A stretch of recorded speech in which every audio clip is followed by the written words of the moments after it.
OPS பொறுத்தவரையில் தேர்தல் முடிஞ்ச உடனே பிஜேபியில் சேர்ந்துருவார். தேர்தல் முடிந்த உடனே பிஜேபியில் சேர்ந்துருவார். அதில் வந்து நோ டவுட்டு.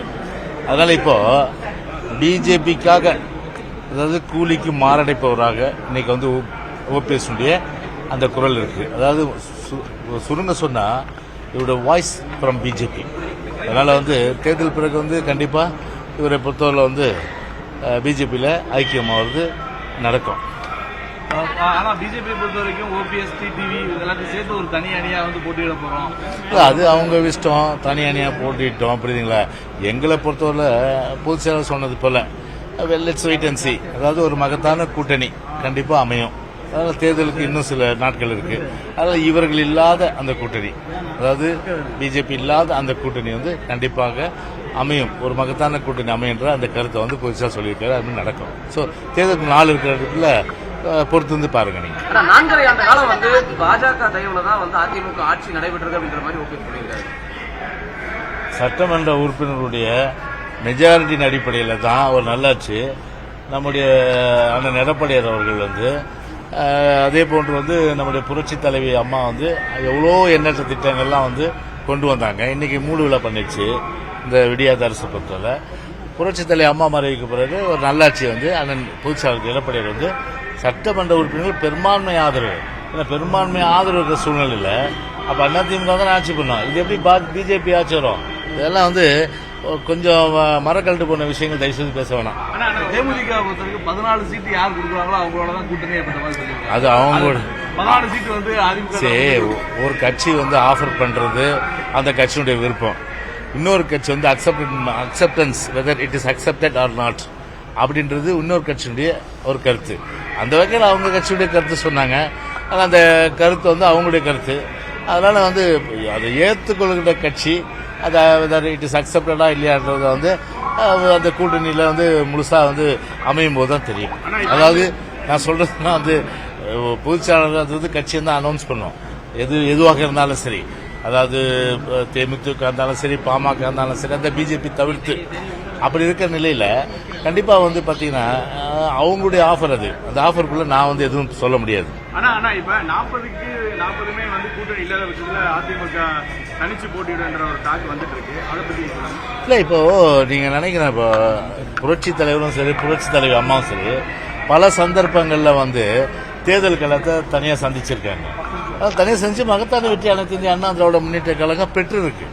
அந்த மாதிரி ஒரு சூழ்நிலையில கண்டிப்பா வந்து அந்த வழியில கண்டிப்பா மகத்தான வெற்றியை வந்து கழகம் வந்து நிச்சயமா பெறும். அதனால வந்து நீங்க வந்து கூட்டணி அமைச்சுதான் நாங்க மகத்தான வெற்றி பெறணுன்றது இல்ல. அதுக்காக வந்து இப்ப நீங்க உடனே போடாதீங்க கூட்டணி இல்லைன்றது தெளிவுபடுத்துறாங்க. அப்படி கிடையாது. இன்னும் நாள் இருக்கு, பல கட்சிகள் வரலாம். அப்ப நான் பூச்சியா சொன்னது போல. ஆனா அதே நேரத்தில் வந்து தனித்தன்மையோடு எங்களுடைய அந்த ஒரு இதை வந்து நாங்கள் வந்து பல கட்டங்களில் வந்து நாங்கள் வந்து நிரூபிச்சிருக்கோம். அதனால வந்து அந்த வகையில் பார்த்தீங்கன்னா எங்களோட வந்து கூட்டணி கட்சிகள் வரும்போது அவர்களுக்கு வந்து அது ஒரு பெரிய ஒரு அங்கீகாரமாக தான் நிச்சயமா இருக்கும். அதிமுக வந்து எதிர்பார்ப்பு மற்ற கட்சிகள் தான் எதிர்பார்த்திருக்க வேண்டிய சூழல் இருக்கும். ஆனா இந்த முறை வந்து பிற கட்சிகள் வரட்டும் அப்படின்னு சொல்லி அதிமுக காத்திருக்கிற மாதிரியான ஒரு சூழல். அப்படி யார் சொன்ன? அது மாதிரி அந்த மாதிரி இல்லையே. அது பிஜேபி வந்து இப்போது இல்லை எப்போது இருக்கிற ஸ்டாண்டர்ட் கட்சி. இப்போ தேர்தல் வந்து இன்னும் அனௌன்ஸ் பண்ணல. தேர்தல் இன்னும் வந்து இப்போ பார்த்தீங்கன்னா மார்ச் மாதத்துக்கு மேலே தான், மார்ச் மிடில் தான் அனௌன்ஸ் பண்ணுற மாதிரி சொல்கிறாங்க. இப்போ எவ்வளோ டைம் இருக்கு இல்லையா? அது அந்த டைமில் வந்து கண்டிப்பாக வந்து ஒரு மகத்தான கூட்டணி வந்து நிச்சயமாக எங்கள் தலைமையில் அமையும். அதனால் வந்து நாங்கள் போய் யாரையும் போய் வந்து கெஞ்ச வேண்டிய அவசியம் கிடையாது. நாங்கள் போய் யார் வீட்டு கதையும் போய் தட்ட வேண்டிய அவசியம் கிடையாது. எங்களை நோக்கி தான் கண்டிப்பாக கட்சிகள் வரும். அதிமுக கூட்டணி அமையும் பட்சத்தில் அதிமுக எத்தனை தொகுதிகளில் தனித்து நிற்கும், எத்தனை தொகுதியில் கூட்டணிக்கு கொடுக்கும்? இலக்கை பொறுத்தவரையில் வந்து பார்த்தீங்கன்னா 40 இதுங்களா. கண்டிப்பாக அந்த இலக்கு எட்டுவதற்குண்டான அந்த ஒரு சூழ்நிலை தான் இன்னைக்கு வந்து தமிழ்நாட்டில் இன்னைக்கு அரசியல் களம் இருக்கு. ஏன்னா பொதுவாக பார்த்தா நேற்று கூட பார்த்துருப்பீங்க நீங்கள் அந்த கிளாம்பாக்கத்தில் கிட்டத்தட்ட விடிய வந்து பார்த்தீங்கன்னா ஒரு மறியல் வந்து போதிய பேருந்து விடல. அதே போல் பார்த்தீங்கன்னா இன்னைக்கு ஹைகோர்ட் போய் ஆம்னி பஸ் வந்து இன்னைக்கு ஒரு ஆர்டர் வாங்கியிருக்காங்க. ஸோ ஒரு துக்ளக் அரசாங்கம், அதாவது அரசாங்கம்னா ஒரு விழிப்போடு இருந்து வருமுன் காத்து மக்களுக்கு என்னென்ன செய்யணும்னு சொல்லிட்டு எல்லா முன்னேற்பாடு நடவடிக்கைகளும் செஞ்சு, அது வெள்ள சமயத்திலும் சரி மற்ற விஷயங்களும் சரி எல்லாத்தையும் கூட்ட விட்டுருது. ஸோ முழுமையான அளவுக்கு ஒரு நிர்வாக திறனற்ற ஒரு திறமையில்லாத ஒரு விடியாத அரசு தான் இன்னைக்கு தமிழ்நாட்டை வந்து வஞ்சித்துட்டு இருக்கு. தேர்தல் வாக்குறுதி நிறைவேற்றுறாங்க. 520 தேர்தல் வாக்குறுதி வந்து தேர்தல் காலத்தில் கொடுத்தாங்க, அதையே நிறைவேற்றலை. இப்போ அரசு ஊழியர்லேருந்து ஆசிரியர்லேருந்து மீனவர்லேருந்து விவசாயிலேருந்து எல்லாமே இன்னைக்கு வந்து போராடிட்டு இருக்காங்க. அதே போல் இன்னைக்கு தேர்தல் வாக்குறுதி வந்து பாராளுமன்றத்தில் 2019 100 தேர்தல் வாக்குறுதி கொடுத்தாங்க. அந்த 100 தேர்தல் வாக்குறுதியில் நான் கேட்குற மொத்தத்தில் இன்னைக்கு திருமதி கனிமொழி அவங்க கட்சி சார்பாக மாவட்டம் தோறும் போகிறாங்க. இன்னைக்கு கூட எங்கள் கோயம்புத்தூரில் ஏதோ வாங்குறாங்க போல இருக்கு. புளியை பார்த்து பூனை சூடு போட்ட மாதிரி எங்களை பார்த்து இன்னைக்கு அவங்கள வந்து பார்த்தீங்கன்னா முதல்ல வந்து 4 சோத்துக்குள்ளே இருந்துட்டு தான் வாங்கினாங்க. இப்போ தான் வந்து ஆடிட்டோரத்தில் வச்சு எல்லாரையும் கருத்து கேட்குறாங்க. அது கூட எங்ககிட்ட வரக்கூடாது, மனு கொடுக்கலாம் சொல்லிட்டு உருட்டல் மிரட்டல் வேற. அதையெல்லாம் தாண்டி இன்னைக்கு வந்து எல்லாம் வந்து இன்னைக்கு மனு கொடுத்துருக்காங்க. அது வேற விஷயம். ஆனால் இப்படியெல்லாம் வந்து ஒரு அச்சுறுத்தல் பண்ணுறது. அதே போல் தேர்தல் வாக்குறுதியை பொறுத்தவரை 520 பண்ணாங்க. இப்போ வந்து 100 வாக்குறுதி வந்து சட்டமன்றத்தில் 520, 100 வாக்குறுதி பாராளுமன்றத்தில். இந்த ரெண்டுமே ஒரு வெள்ளை அறிக்கை கொடுங்க, எத்தனை பண்ணியிருக்கீங்கன்னு. ஒன்றும் பண்ணல. ஒன்றும் பண்ணாமல் இப்போ ஒரு தேர்தல் அறிக்கை, இப்போ தேர்தல் அறிக்கையில் வந்து இந்த மாதிரி வந்து ஊர் போய் வாங்கினா மக்கள் நம்புவாங்களா? ஏற்கனவே ஒன்றும் கிழிக்கல. இப்போ வந்து நீங்கள் வந்து என்ன கிழிக்க போறீங்க? அதுதான் இப்போ மக்களுடைய கேள்வியாக இருக்குது, நெசவாளர் கேள்வியாக இருக்குது, விவசாயிகள் கேள்வியாக இருக்குது, மீனவர்கள் கேள்வியாக இருக்குது, தொழிலாளர்கள் கேள்வியாக இருக்குது, தொழில் முனைவர் கேள்வியாக இருக்குது. அப்புறம் வந்து சிறு குறு தொழிலதிபர்கள் எல்லாமே இன்னைக்கு வந்து அதுதான் இன்னைக்கு கேட்குறாங்க இன்னைக்கு. அதனால கண்டிப்பாக பார்த்தா அவங்களுக்கு நம்பிக்கை அதிமுக செய்யணும். அந்த வகையில் தான் இன்னைக்கு வந்து அதை உருட்டல் மட்டும் மீறி இன்னைக்கு வராங்க. இப்போ இன்னைக்கு பாராளுமன்றத்தில் இன்னைக்கு வந்து சத்தம் போட்டிருக்காங்க. எலெக்ஷன் வரும்போது தான் எங்களுக்கு வந்து மீனவர்களும் சரி அதே போல விவசாயிகளும் சரி எல்லாருமே கணக்கு தெரிவாங்க. எலெக்ஷனுக்கு முன்னாடி பார்த்தா யாரும் கணக்கு தெரிய மாட்டாங்க.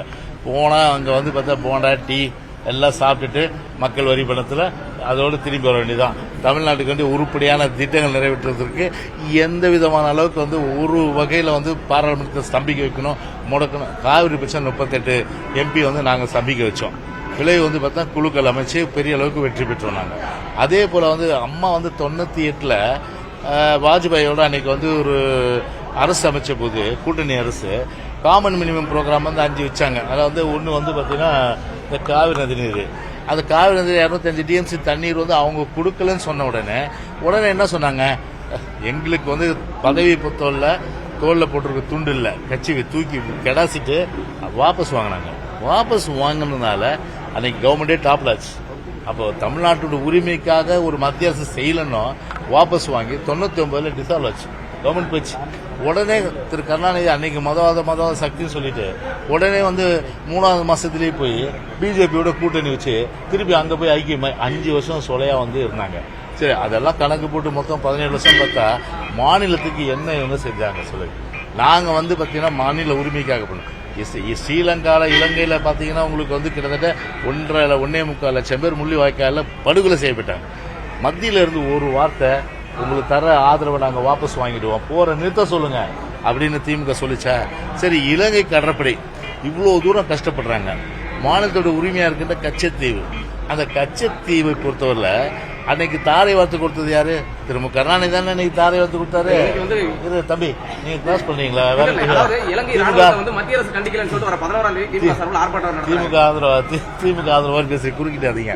நான் சொல்ல வர்றதுனா இலங்கை வந்து கச்சத்தீவு தாரை வார்க்கும் போது அன்னைக்கு வந்து பெரிய அளவுக்கு எதிர்ப்பு தெரிவிச்சிருக்கணும். முடியாது, அந்த மாதிரி தாரை வார்த்தா எங்களுடைய எல்லை சுருங்கிடும், அதனால என்ன ஆகும், எங்களுடைய மீனவர்கள் வந்து பாதிக்கப்படுவாங்க. கிட்டத்தட்ட 1000 வருஷமா கச்சத்தீவுக்கிட்ட மீன் பிடிச்சிட்டு இருக்காங்க. எல்லையை சுருக்குறது யாரு? திரு கருணாநிதி அன்னைக்கு தாரை வார்த்து கொடுத்துட்டு கிட்டத்தட்ட பல கஷ்டம் எங்க ஆச்சு. இப்ப தொடர்ந்து தாக்குதல் இருந்தாலும் கூட யார் ஆட்சியில் தாக்குறோம்? அங்க ஸ்ரீலங்கா பார்க்கணும். நம்ம தமிழ்நாட்டில் யார் வந்து ஒரு ஃபேர்ம் கவர்மெண்ட், அதாவது வந்து ஒரு ஸ்ட்ராங்கான கவர்மெண்ட், ஒரு ஸ்திரமான அரசு, அந்த மாதிரி இருக்கும்போது அதிமுகவுக்கு பயந்தது ஸ்ரீலங்கா. ஐயோ உடனே கத்துவாங்க, உடனே சென்ட்ரல் கவர்மெண்ட் ப்ரெஷர் கொடுப்பாங்க. அதனால வந்து ஸ்ரீலங்கன் நேவியும் சரி எல்லாமே வந்து நீங்க வந்து அட்டாக் பண்ணாதன்னுவாங்க, குறைஞ்சிது. ஆனா இப்போ எதுவுமே வந்து அழுத்த முடியுது இல்லை. மத்திய அரசு அவங்களுக்கு தெரியும். திமுக பொறுத்தவரை வந்து அதெல்லாம் வந்து அவங்க பணம் சம்பாதிக்கிட்டு தான் இருப்பாங்க. அவங்க வந்து மீனவர் உரிமையெல்லாம் பேணி கேட்க மாட்டாங்க. நீ பாட்டு வந்து வரவனெல்லாம் எல்லையை வேண்டுமே தாண்டது மீனவர்கள் எல்லை தாண்டதெல்லாம் பார்த்தீங்கன்னா எல்லாமே வந்து கடற்கு அந்த காத்தின் வேகமாக காரணம் தான் எல்லை தாண்டுறாங்க. வேணும்னு யாரும் தாண்டதில்லை. இது இப்போ இங்கே தெரியும் பார்டர் எது, இப்போ இங்கே ஈரோடு பார்டர் எது, கோயம்புத்தூர் பார்டர் எது, திருப்பூர் பார்டர் எதுன்னு இங்கே தெரியும், ஊட்டி பார்டர் எதுன்னு இங்கே தெரியும். கடலில் தெரியுமா பார்டர்? ஒன்றுமே தெரியாது. அப்படி இருக்க சூழ்நிலையில் எல்லை தாண்டும் போது அவங்கள பிடிச்சி ஜெயிலில் போட்டு படகை வந்து சீஸ் பண்ணது இல்லாமல் ஏலம் விடுறாங்க. இந்த மாதிரி வேணும். ஆனால் அந்த நீங்கள் எடுத்து பாருங்க, எங்கள் ஆட்சியில் குறைவான சம்பவங்கள். பயம் இருந்தது. தமிழ்நாடு அரசு மேலே, அம்மாவோட அரசு மேலே பயம் இருந்தது. ஆனால் திரு கருணாநிதி எப்போ வந்தாலும் சரி, திரு ஸ்டாலின் எப்போ வந்தாலும் சரி, இந்த அரசு மேலே வந்து இலங்கைக்கு பயம் கிடையாது. அதனுடைய தாக்கம் தான் தொடர்ந்து தாக்கப்படுது. இப்படி கச்சத்தீவை தாரை வந்துட்டு இவ்வளோ பிரச்சனைக்கு காரணமாக இருந்துட்டு இப்போ வந்து குரல் கொடுக்குறாங்க எங்க பார்லிமெண்ட்ல, மீனவர்களை காப்பாற்றுங்க. எலெக்ஷன் வருதுனால இந்த முதலை வந்து நீலி கண்ணீர் வடிக்கும் இல்லையா, முதலை திமுக என்ற முதலை நீலி கண்ணீர் வடிப்பது போலதான் இன்னைக்கு வந்து ஒவ்வொரு மீனவனும் இன்னைக்கு கண்டிப்பா கருதுவான். அதனால வந்து உரிமைகள் வந்து 17 வருஷம் இருந்தது. ஏன் அன்னைக்கு வந்து ஒரு ஸ்ட்ராங்கா வந்து கச்சத்தீவு நம்முடைய உரிமை, அதை நம்ம மீட்டெடுப்பு சொல்லிட்டு அங்க வந்து பார்லிமெண்ட்ல நீங்க வந்து ஒரு சட்டத்தை நிறைவேற்றி முழுமையான கச்சத்தீவு திரும்ப பெற வேண்டியதானே? ஏன் பெற தவறுனீங்க? நீங்க அதை தவற விட்டுட்டீங்க. நீங்க அதுக்கப்புறம் வந்து பாத்தீங்கன்னா வந்து நிறைய வந்து மாநில வந்து உரிமைகள் எல்லாம் வந்து பறிக்கப்பட்ட நிலையில அதெல்லாம் நீங்க வந்து நீட்ல இருந்து எல்லா விதமான விஷயங்களும் அன்னைக்கு திமுக ஆட்சியில் தானே கொண்டு வந்தப்பட்டது. ஜல்லிக்கட்டு கூட அன்னைக்கு வித்துட்டது யாரு? திமுக. அப்படியெல்லாம் தமிழ்நாட்டுடைய உரிமைகள்லாம் வந்து விட்டு கொடுத்துட்டு இன்னைக்கு தேர்தல் வருதுனால மட்டும்தான் இன்னைக்கு போய் வந்து ஒரு ஒரு ஒரு பசப்பு வார்த்தைகள், ஒரு ஆசை வார்த்தைகள், ஒரு நீலி கண்ணீர், அதே போன்று இந்த மாதிரியான வந்து ஒரு கண்ணீர் வெடிப்பதில் வந்து திமுக பற்றி போலியான வேஷம் போடுவதில் பலே கில்லாடிகள். அதிமுக கூட்டணி அமைக்க போட்டியிடும் எத்தனை தொகுதிகள் கூட்டணிக்கு விடுங்க? அதுதான் நம்ம சொன்னோம் இல்லையா, மகத்தான வெற்றி நிச்சயமா நாங்க பெறுவோம். எந்தெந்த கட்சி எங்க தலைமையில கூட்டணியில் இருக்குன்றத உங்களுக்கு தெரிய வரும். ஓகே, இல்ல எங்களை பொறுத்தவரை சரி, அதாவது மக்களை பாதிக்கின்ற எந்த சட்டம் இருந்தாலும் சரி, அதுக்கு சிஏ கூட சரி, கண்டிப்பா வந்து மக்கள் வந்து சிறுபான்மையின மக்கள் அது எந்த வகையில வந்து பாதிப்பு ஏற்படக்கூடாது. எனவே அப்படி பாதிப்பு ஏற்பட்டால் முதல் குரல் கொடுக்கின்ற இயக்கம் அது அனைத்து இந்திய அண்ணா திராவிட முன்னேற்ற கழக இயக்கம். சிறுபான்மையின மக்களை பாதுகாக்கும். அதே போல சிவில் ப்ரொசீஜர்ஸ், பொது சிவில் சட்டத்தை பொறுத்தவரை நம்முடைய நாடு பொறுத்தவரை இந்திய நாடு வந்து பல்வேறு கலாச்சாரங்கள், பல்வேறு மொழிகள், பல்வேறு சட்டத்திட்டங்கள் அப்படி இருக்கும் காலங்காலமாக கடைபிடிக்கின்ற ஒரு விஷயத்தை அதை வந்து மாத்துறதுன்றது ஏற்றுக்கொள்ள முடியாத விஷயம். ஓகே, என்னம்மா இப்போ தேர்தல் காலம் என்னும் போது நாங்க எதுக்கு இப்போ அவர் வந்து பிஜேபி வந்து ஒரு என்ன சொல்றதுன்னா ஒரு டாப் லெவல் பொசிஷன் இருக்கு ஒரு பிஎம்ஏ. ஸோ அவரை எப்படி நாங்கள் சந்திக்க முடியும்? ஓகே, ஒரே கேள்வினா இப்போ அண்ணாமலை வந்து அந்த வந்து லேகிய வைக்கிறாங்க அப்படின்ற மாதிரி ஒரு டாக் இருக்கு அப்படின்ட்டு அதுக்கு பதிலடியாக அவர் என்ன சொல்லியிருக்காரு, அந்த லேகியத்தை வாங்கி சாப்பிட்டாங்கன்னா தவழ்ந்து இல்லாமல் நிமிர்ந்து ஆட்சி செய்யலாம் அப்படின்னு, தவழ்ந்து இல்லாமல் நிமிர்ந்து ஆட்சி செய்யலான்னு அண்ணா திமுக அவர் ஏற்கனவே வந்து பல கருத்துக்கள் வந்து சொல்லி மாட்டிட்டாரு. அதெல்லாம் அண்ணாமலை பொறுத்தவரை வைரல் ஆயிட்டு இருக்குது. அது குறிப்பா வந்து அந்த பல்ல பத்தி சொல்ல வேணாம், விட்டுருங்க. அதிமுகவுக்கு பாஜக பங்காளியா பகையாளியா? வேலை சொன்னா பல்லு படாமன்றது எப்படி போகுதுன்றது தெரியுது இல்லையா? அதனால நிச்சயமா அப்படி சொல்றவர்களாம் உதயகுமார் சொல்ற மாதிரி எல்லாம் லேகி வைக்கிறவங்க தான் இருப்பாங்க. அதிமுகவுக்கு பாஜக பங்காளியா பகையாளியா? ஏன்னா அவங்க வந்து பங்காளிகள் அப்படின்னு சொல்லி அதிமுக சொல்லிட்டு இருக்காரு அண்ணாமலை. இல்லப்பா, எங்களை பொறுத்தவரை சரி, திமுகவும் பகையாளி. எங்களை பொறுத்தவரை அரசியல் ரீதியா எதிர்க்கின்ற பகையாளின்னு சொன்னா பிஜேபி கூட.